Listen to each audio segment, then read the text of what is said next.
Hello and good afternoon, sir. Hey, this is Jim Peterik. I'm late, though, right? You're never late. You know that. Oh, man. I'm so sorry. Can you talk or no? Absolutely. I'm sitting here with Lee Sofer. You know her. Of course. Oh, my God. Hey, Lee. We go way back. Yes, you do. Yes, hey, you. Don't remind me. Oh, no, it's all good. All good. Oh, my God. Hey, you and this song with Kevin Cronin. My God, Jim, you're onto something here. Well, it's about time. Well, no, I mean, me and Kevin go back. Well, he was in the audience when the Ides of March would play the Blue Village Teen Club in Westmont, Illinois.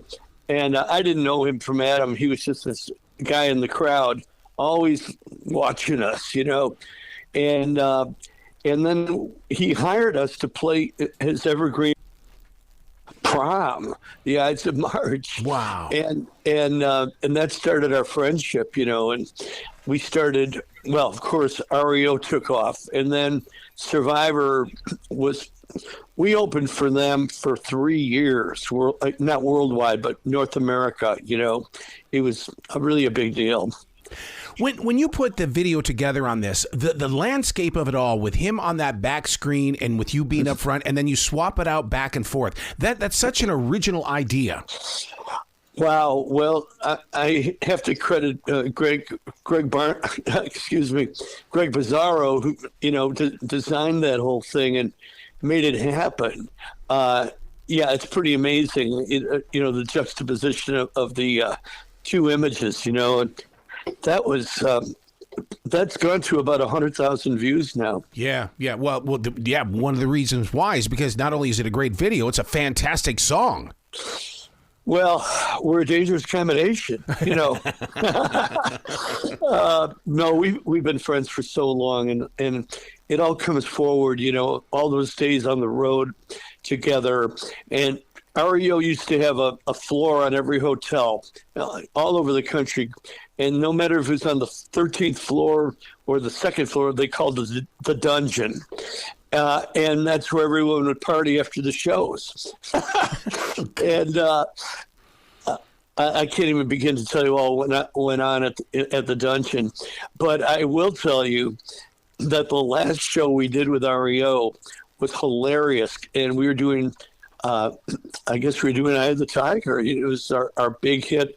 And out from the wings comes all these giant figures dressed as hookers, flirting with us and touching our faces and everything. Well, it was all the REO and crew guys that dressed up to wish us the best. And we're like totally bewildered, until we started realizing what was going on and laughing our asses off, You bring up Eye of the Tiger. Every time that it's featured in a movie, she'll go, well, Jim's making money. Every time we turn around. Oh, well, that is cool. Thanks, Lee. I wish it was true, but no. I'll tell you, it's been good to me. So well, and you know what? I'll tell you what. These modern day classic rock radio stations have really added it to their front line now. It's not that one song that an '80s radio station is playing. Classic rock has picked up on it as well. Well, I know. I mean, it's incredible. The '60s channel, the '70s channel, the '80s channel. I'm on all of those because, those were my three main jam decades, Well, what's really interesting is because you have been with us for so long. They always bragged about how Cher was with us for 4 or 5 decades, but they're not bragging about you. And I think we need to start something like that, get a campaign going, because you've been with us through several generations now. I know, but I don't look like Cher, and there's a big difference there. But yeah, thank you. This album, now the one thing that caught my attention right away was Volume 1. That tells me that you're a man on a mission right now. Roots and Shoots. Yeah, right. That indicates Volume 2, and that's just wrapping now. And I have to turn it into Frontiers by the end of this month. And that's going to be an amazing collection. And without giving away too much, Mike Reno of Loverboy and I wrote a song that what a singer. Jason Scheff, formerly of Chicago, the current singer of Chicago, and good Lord, I mean, just on and on. But I've got to wait to bring that out like in April, May. So that's the next thing. Is it, as fans of music, we always sit there and think you guys are competing against each other, but you're proving to us that you're actually one big happy family of musicians. Yeah, I mean, it's true. I don't know anybody. Well, I do know one person. I can't mention his name, who is a real, he's not one of us, and he's not a former member of Survivors or nothing like that. But I can't mention his name. But most of us really get along worldwide. And Frontiers, now when I signed with them in 2002. They were a tiny little company. Now it's the company worldwide. Yep. They have distribution and a lot of great promo people in America. And, they're big believers, and I'm a believer in them. Wow. What is it like to go one-on-one with a song with Tom Keifer of Cinderella? Because, I mean, he's on my bucket list. That's that guy I want to have a conversation with because he's got that voice. Oh, man, I don't know how he keeps going up there like that. I don't know what's going on with him. He's amazing. We talk all the time. And of course, we wrote a lot of songs over the years. And I keep trying to get him on a world stage, which is my all-star review. And he's touring so much, I can hardly ever get him. Yeah. I was going to ask you about that. If you're going to jump onto a big tour with all these people like Ringo Starr does with his all-star band. I'm there, man. Ringo, call me. I'm waiting. My people are waiting. I know. I would love to do that. By the way, March 15th, it'll be 60 years that the Ides of March have been together as a band. 60. And we have a big show that's being booked right now with the Ides of March at a major venue. I'm going to announce it very soon, but March 15th, 60 years. What's really interesting, Jim, is that you've been through the evolution of where radio has grown. In other words, you were there on AM radio with WLS, and then you grew into this thing called FM, and then all of a sudden it's now streaming. I mean, you've been a part of every level of where music is landing. Well, it's true. I'm really thankful that it's still around, and there's, Sirius XM, the 60s channel, 70s channel, 80s channel, the nows, it's really a wide spectrum. Your harmonies with Kevin, I'm blown away by it, and I keep going back to that song because I want to know how you guys were able to bend those notes or make those notes in the most unique way, because it's a harmony that really works. We worked at it very hard. Mm-hmm. To get not only the blend, but the inflections right, because we each have our own style. I do, Kevin does. And we had to find a common ground, a happy medium, and we found it. Wow. But that's one of those things that we don't see on America's Got Talent or even The Voice on NBC, is that we don't see how you personally build a piece of music versus, I'm just going to go showcase myself on a TV show. Yeah, that's a total different thing. But it's funny, though, you mentioned those shows. I just worked with a fellow named Kevin Ferris, Farris. He was a finalist on American Idol right before the pandemic. And I think he was number 2, right below the winner. And then the pandemic hit, and his whole career in that trajectory stopped. And I was eating with my wife at a local restaurant called Davanti, and there was this gentleman playing folk guitar and singing originals. It was Kevin Ferris. I mean, this is a guy, he's a working musician, and even though, the big leap to success that he could have had after that great American Idol win, he's still doing it, and he's still building a following. And we just recorded a song together for Roots and Shoots Volume 2. So Kevin Ferris, remember the name? Yeah. So I was with Tom Werman this morning, and he was telling me that whole entire Chicago area, Illinois area was just on fire. And it's like, did you ever work with him one-on-one at all? We're dear friends, Tommy and me. We never really worked together. We're good friends. We had dinner together. We had lunch together. Tommy is one of my favorite people and was so seminal in the business, but we never really worked together per se. So Lee is pointing to me right now saying, man, I guess Ides of March has a sweatshirt for sale website? Yeah, we just well, I didn't design it, but we just approved a new thing. It's a circular thing. It's really about Cornerstones of Rock. That's our franchise with not all the alive people from the 60s and early 70s. And, people like the New County 60, Ides of March, the Buckinghams, Crying Shames, Tom Duty's coming in from the West Coast. Remember J.C. Hook, the fellow that beat the tambourine and sang with the hook? Yeah. Well, we still call him Hook, but he doesn't use the hook anymore. I keep going, Hook, bring back the hook. Oh, no, that was yesterday. I don't do that anymore. And he has this, kind of a withered hand type of thing. He would rather just do that. I said, you got to bring back the hook. That's what we all remember. Well, you've always been that marketing person. I mean, you understand what the hook of a song is as well as what is the hook in marketing. Yeah. Ouch. Yeah. Yeah. You're right, though.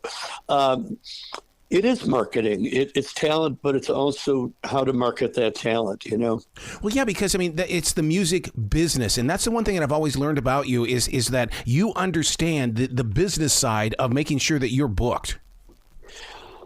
Well, you got a great first name, so you know how to market too.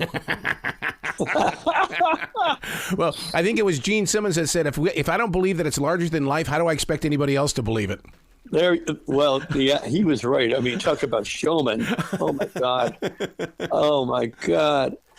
With Volume 1 and Volume 2 coming out, you know that something has got to stick in the way, that we've got to inspire radio to get back to playing new rock music or new popular rock music. And it's like, how can we push people in that direction? You got any answers? No, I was asking you because I thought you had the answer. That's really tough. But I think the bottom line is to keep the quality up on the new stuff by the old guys. Not old, but you know what I mean. Vintage guys. And these Roots and Shoots is a really great format because I get to intersperse young talent with, let's just call them the old guard, new material. I'll get together with Mike Reno and write a song, and with Kelly Keagy and Mark Farner. We have a song called Friends Forever that all this is coming out January 12th, but Friends Forever is this great 6-8 time beer swinging mug. Friends forever, share the feeling. Oh, it was great to hear it. See, this is the kind of thing that those Carnival cruise ships are all about. When they put these festivals together on their ships for like a week. I mean, I'm shocked that you're not on one of those with this. Well, everybody on there. You are? But it's in December of 2024. Okay. Yeah, it's going to be great, and I'll announce that when the time comes. But yeah, we've been on a lot of those cruises, and we miss this coming year until December. Wow. One of the things I wanted to ask you is that I know that we've talked about the music of the 60s and stuff, but doesn't it feel like that it's just another day? Because instead of doing because I still feel like I'm 14 to 16 years old. You've got to feel the same way. Oh, it never goes old. Rock and roll keeps you young. Yeah, it really does. And I get up in the morning and I hit the keyboard or hit the guitar, and I'm trying to write the next hit. And people say, "What's the best song you ever wrote?" And I go, "I haven't written it yet."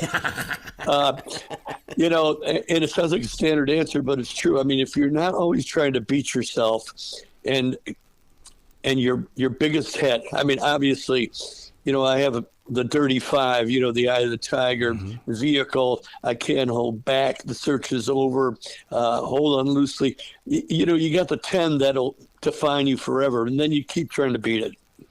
Wow. All right, so where can people go to find out more about the new album, the sweatshirts, everything? Yeah. Well, JimPeterik.com is great. Facebook, Jim Peterik at Facebook. All that kind of stuff that I don't do that everybody else does. But Yeah, I have a really active Facebook site that Paul Brown runs, and it's always changing. I do a live Zoomcast like every 2 weeks, and I talk about everything. Wow. It's just amazing on how you just keep growing. I mean, literally growing, because when you were talking about, that you have to have new music, fresh music, it seems like we went through a period there where the rock stars or the musicians were going back to the big band era, and you're going, I want the new stuff, baby. Well, it's really funny you should mention it, because someone just sent me a big band arrangement by Paul Anka of Eye of the Tiger. Have you seen that? No. Oh, it's incredible. Incredible. And I mean, he's one of my heroes. He was like the original singer-songwriter. I'm so young and you're so old, this Diana I've been told. He wrote that, and he's still around. So you got to check that video out. Right. Eye of the Tiger, big band, Paul Anka. I love it. You got to come back to this show anytime in the future. The door is always going to be open for you, sir. Oh, you're great, Arrow. And Lee, it's great almost talking to you. And love you, of course. And Arrow, thank you so much for the great interview. Well, they've got their class reunion up there at what's the school? Morton West. At Morton West. And so it's the class of 71 where everybody's 71. So you should just sneak in there. You know what? I'll try. I was year of 68. I'm still waiting for our big reunion. Oh. So. Hey, Jim, say hi to Mike for me. Oh, my God. Mike Borch is one of my favorite of all people. Oh, he's a great guy. I will, Lee. Thank you. All right, you too. You be brilliant today, okay? Well, only because you said it. Yes. Thank you. All right. Bye, Take guys. care. Bye-bye.